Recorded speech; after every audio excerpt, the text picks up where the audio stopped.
అప్పుడు తెచ్చుకునే పరిస్థితి. వేణుగోపాల్ గారు ఏంటి చాలా అబద్ధాలు, అందరూ కొద్ది మూట కట్టుకుంటే పవన్ కళ్యాణ్ గారు చాలా ఎక్కువ మూట కట్టుకున్నారట. కొత్త స్ట్రాటజీ తోటి వైసీపీ వెళ్తుంది అని జగన్మోహన్ రెడ్డి గారు అని కాదు, కానీ ఈ రకంగా చెయ్యాలి. గతంలో మనం ఓడిపోవడానికి ఏంటంటే కాపులో ఎక్కువ మెజారిటీ అంతా కూడా వాళ్ళకే ఓట్ బ్యాంక్ అయ్యింది. ఈసారి అందులో నుంచి మనం కొన్ని లాక్కోవాలని, అంటే చీల్చీయడం అంటే ఎవరి వల్ల అవుతుంది? చీల్చీయడం అంటే అది సింపుల్ ఏం కాదు, కానీ స్ట్రాటజీలు. అలాగే తెలుగుదేశం పార్టీలో ఇబ్బంది పెట్టాలంటే ఏంటి, జూనియర్ ఎన్టీఆర్ని ఏమన్నా రంగంలోకి దింపే ఆలోచన ఉన్నదా? అంటే వీళ్ళు దిగమంటే ఆయన దిగడు, వస్తున్న వార్తల నేపథ్యం. దిగమనండి, తప్పేముంది? మీరు కాదండి, వేణుగోపాల్ గారు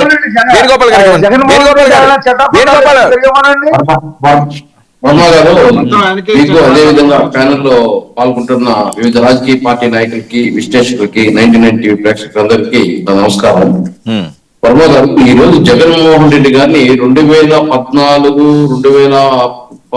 2019 ప్రాంతంలో బాగా నమ్మారు. ఎందుకంటే తండ్రి వైఎస్ రాజశేఖర రెడ్డి గారి పరిపాలనని ఈయన తిరిగి తీసుకొస్తాడు రాష్ట్రంలో అని చెప్పేసి నమ్మడం జరిగింది. ఆ రోజు ఆయన ఏమి చెప్పినా 2014 నమ్మి ఆయన దాదాపు 40% పైన ఓట్లు ఇచ్చి 65 సీట్లు ఇవ్వడం జరిగింది. అదే విధంగా 2019లో మళ్ళీ 151 సీట్లు 50% ఓట్లు ఇవ్వడం జరిగింది.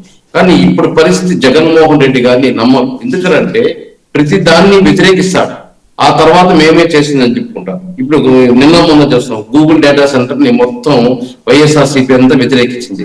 ఆ తర్వాత దాన్ని తీసుకొచ్చింది మేమే, దానివల్ల ఉపయోగాల గురించి చెప్తారు. అంతకుముందు ఏమంటే దానికి ఒక సెక్యూరిటీ గార్డు తప్ప ఆ గూగుల్ సెంటర్ అనేది పనికిరాదు అంటాడు. అదే విధంగా పీపీపీ విధానాన్ని వ్యతిరేకిస్తాడు. గురుమూర్తి గారు, ఏదైతే తిరుపతి ఎంపీ గారు గురుమూర్తి గారు ఒక కేంద్ర కమిటీలో ఉంటే పీపీపీ విధానం ఆ రోజు ఆ కమిటీకి మెంబర్, అతను కూడా యాక్సెప్ట్ చేయడం జరిగింది. ఇక్కడ వచ్చి గవర్నర్ కి పీపీపీ విధానంగా వ్యతిరేకంగా లెటర్ ఇస్తారు.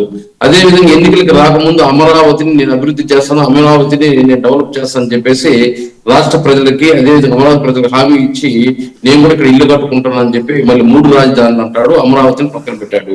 అదే విధంగా ప్రత్యేక హోదా అన్నాడు, అదే విధంగా విభజన హామీలు అన్నాడు. ఇట్లా చెప్పుకుంటూ పోతే ఆ విధంగా రాష్ట్రాన్ని 5 సంవత్సరాలు భ్రష్టు పట్టడం జరిగింది. అదే విధంగా పెంపు అంటే విద్యుత్ ఛార్జీలు ఆ రోజు ప్రతిపక్షాలు ఏదైతే ప్రతిపక్షంలో ఉన్నప్పుడు వ్యతిరేకించాడు. విద్యుత్ ఛార్జీలు కానీ, ఆర్టీసీ బస్ ఛార్జీలు కానీ, పన్నుల విధానాన్ని ఆ రోజు వ్యతిరేకించాడు. కానీ అధికారం వచ్చిన తర్వాత ఈ రోజు విపరీతంగా ప్రతి సంవత్సరము వాల్యూటెడ్ ట్యాక్స్ అనేసి ₹1 కోటి వాల్యూ ఉంటే 0.15%, మళ్ళీ 6 నెలలకి అది పెరిగితే మళ్ళీ కాదండి. వేణుగోపాల్ గారు ఒక్క విషయం నా మాట వినండి. వేణుగోపాల్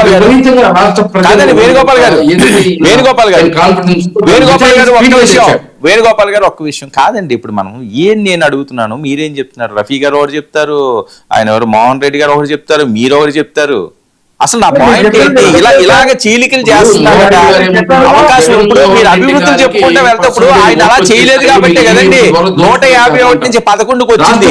మళ్ళీ మీరు దాన్ని చెప్తారేంటి ఇప్పుడు కొత్తగాని? ఇప్పుడు 11కి ఎందుకు వచ్చింది? మళ్ళీ అదెందుకు చెప్పుకోవడం? ఆయన చేసేది కాదు, ఇదట స్ట్రాటజీ. మీకు ఏమైనా భయం ఉందా?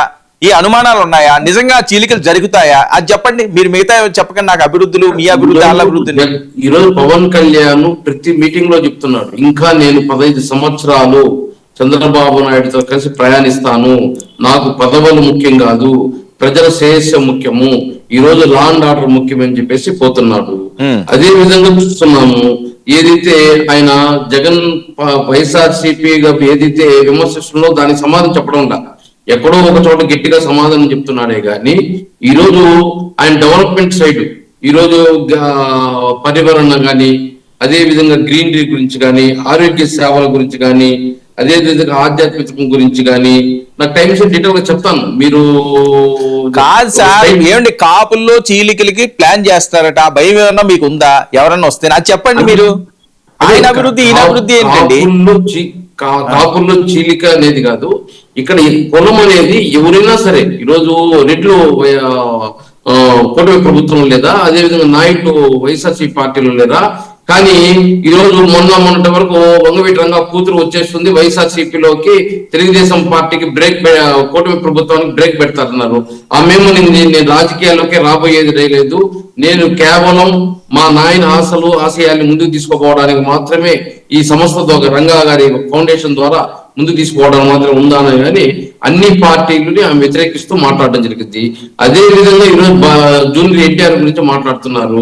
జూనియర్ ఎన్టీఆర్ గారు ఈ రోజు రాజకీయాల్లోకి వచ్చేసి ఈ రోజు కూటమి ప్రభుత్వానికో లేదా తెలుగుదేశంకో అడ్డంగా పనుకునే పరిస్థితి లేదు. ఈ రోజు అభివృద్ధి జరుగుతా ఉంది, సంక్షేమం జరుగుతా ఉంది, లా అండ్ ఆర్డర్ కంట్రోల్లో ఉంది. ఇలాంటప్పుడు వీళ్ళు ఏదో వాళ్ళ పత్రికల్లో రాసుకుంటారు, వాళ్ళ టీవీలో చర్చలు చేసుకుంటారు, అది ప్రజలకు పోయే ప్రయత్నం చేసి ఏదో చూస్తా ఉన్నాం. ఈరోజు వ్యతిరేకిస్తారు, రేపు తెల్లారితే ఏమంటే అది మేమే భోగాపురం ఎయిర్పోర్ట్ గురించి ఎట్లా మాట్లాడుతున్నారో అదే విధంగా ప్రతి ఒక్క విషయాన్ని ఫస్ట్ వ్యతిరేకిస్తారు, ఆ తర్వాత దానికి మేమే సూత్రధారులని చెప్పుకునే పరిస్థితి ఈ రోజు ఉంది. అదే విధంగా కానీ కూటమి ప్రభుత్వానికి జగన్మోహన్ రెడ్డి గురించి కానీ వైఎస్ఆర్సీపీ పార్టీ గురించి కానీ ఎక్కడా కానీ భయం లేదు. వాళ్ళు లా అండ్ ఆర్డర్ అన్ని కరెక్ట్ గా చేసుకోబోతున్నారు కాబట్టి రాష్ట్ర ప్రజలు పురుషోత్తం రెడ్డి గారు వర్మ గారు నమస్తే, చెప్పండి. నమస్తే అండి. ఏంటి సార్ ఇది, ఈ వార్తలు ఏంటి, ఏం జరుగుతుంది?